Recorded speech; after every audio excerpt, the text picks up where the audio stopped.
श्री वैद्यनाथ ज्योतिर्लिंग भगवान भोलेनाथ के 12 ज्योतिर्लिंगों में से 9वां ज्योतिर्लिंग माना गया है। श्री वैद्यनाथ ज्योतिर्लिंग हिंदुओं का प्रमुख एवं प्रसिद्ध मंदिर है। इस मंदिर में भगवान शिव की पूजा आराधना बाबा वैद्यनाथ के रूप में की जाती है। यह मंदिर भारत के झारखंड राज्य के देवघर पर स्थित है। इस ज्योतिर्लिंग की सबसे बड़ी खासियत यह है कि यह विश्व का इकलौता शिव मंदिर है जहां शिव और शक्ति एक साथ विराजमान हैं। इसलिए इसे शक्तिपीठ भी कहते हैं। सिद्धि पीठ होने की वजह से यहाँ भक्तों की मुरादें जल्दी पूरी होती हैं। इसलिए इस ज्योतिर्लिंग को कामना लिंग भी कहते हैं। नमस्कार दोस्तों, आज हम आपको भगवान भोलेनाथ की महिमा के बारे में प्रसिद्ध श्री वैद्यनाथ ज्योतिर्लिंग की कथा सुनाने जा रहे हैं। दोस्तों, अगर यह पावन कथा पसंद आए तो लाइक, शेयर और कमेंट जरूर करें और हमारे चैनल को सब्सक्राइब करें। पौराणिक कथाओं के अनुसार श्री वैद्यनाथ ज्योतिर्लिंग लंकापति रावण द्वारा यहाँ लाया गया था। इसकी एक बड़ी ही रोचक कथा है। रावण भगवान भोलेनाथ का परम भक्त था। शिव पुराण के अनुसार एक बार भगवान भोलेनाथ को प्रसन्न करने के लिए रावण हिमालय पर्वत पर जाकर शिवलिंग की स्थापना करके कठोर तपस्या करने लगा। कई वर्षों तक तप करने के बाद भी भगवान शिव प्रसन्न नहीं हुए। तब रावण ने भगवान भोलेनाथ को प्रसन्न करने के लिए अपने सिर की आहुति देने का निश्चय किया।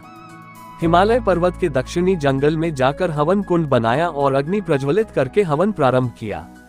दशानन रावण शास्त्र विधि से पूजा करता और उसके बाद अपना एक सिर काटकर भगवान शिव को समर्पित करता। इस प्रकार उसने अपने 9 सिर काट डाले। जब वह अपना अंतिम सिर काटने ही वाला था, तभी भगवान भोलेनाथ रावण की भक्ति पर प्रसन्न होकर साक्षात प्रकट हुए और रावण के 10 सिरों को जोड़कर पहले की ही भांति कर दिया। उन्होंने रावण से वर मांगने के लिए कहा। तब रावण ने भगवान शिव से अमरता का वरदान मांगा, जिसे शिव जी ने देने से इनकार कर दिया। लेकिन भगवान शिव ने राक्षस राज रावण को दिव्य अमृत दिया। इस वर का अर्थ ये था कि जब तक ये दिव्य अमृत उसके पास रहेगा, कोई उसे मार नहीं सकता। तब रावण ने अपनी मनोरथ सिद्ध करने के लिए भगवान भोलेनाथ से लंका चलने का वरदान मांगा। रावण की तपस्या से प्रसन्न भगवान शंकर ने रावण के साथ लंका एक पिंडी के रूप में चलने का वचन दिया और कहा, राक्षस राज, तुम मेरे इस उत्तम लिंग को भक्ति भाव पूर्वक अपनी राजधानी ले जाओ, किंतु ध्यान रहे, यदि रास्ते में इसे कहीं भी रख दिया तो यह वही अचल हो जाएगा।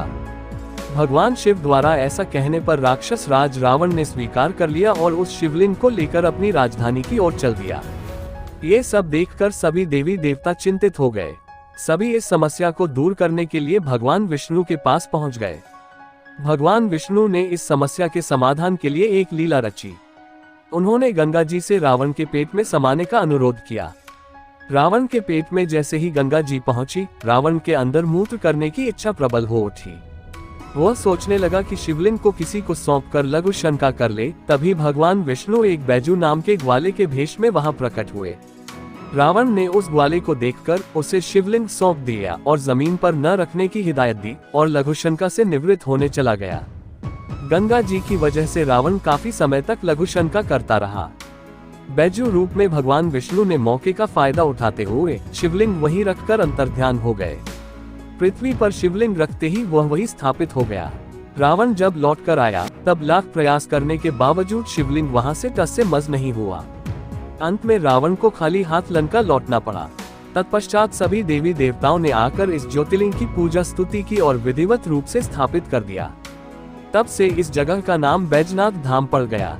हालांकि इसे रावणेश्वर धाम के नाम से भी जाना जाता है। शिव पुराण में वर्णित कथानुसार राजा दक्ष के महायज्ञ में भगवान शिव को नहीं बुलाए जाने पर माता सती रुष्ट हो गई थी और अग्निकुंड में खुद को समाहित कर लिया था, जिसके बाद भगवान शिव क्रोधित हो गए थे और माता सती के मृत शरीर को अपने कंधे पर लेकर तांडव करने लगे थे। भगवान शिव के इस क्रोध से प्रलय आ जाता। ऐसे में भगवान विष्णु के चक्र से माता सती के शरीर के टुकड़े टुकड़े कर दिए गए। जहां जहां भी माता सती के शरीर का हिस्सा गिरा, वह शक्तिपीठ कहलाया। देवघर बैद्यनाथ धाम में माता सती का हृदय कटकर गिरा था, इसलिए इसे हृदय पीठ भी कहते हैं।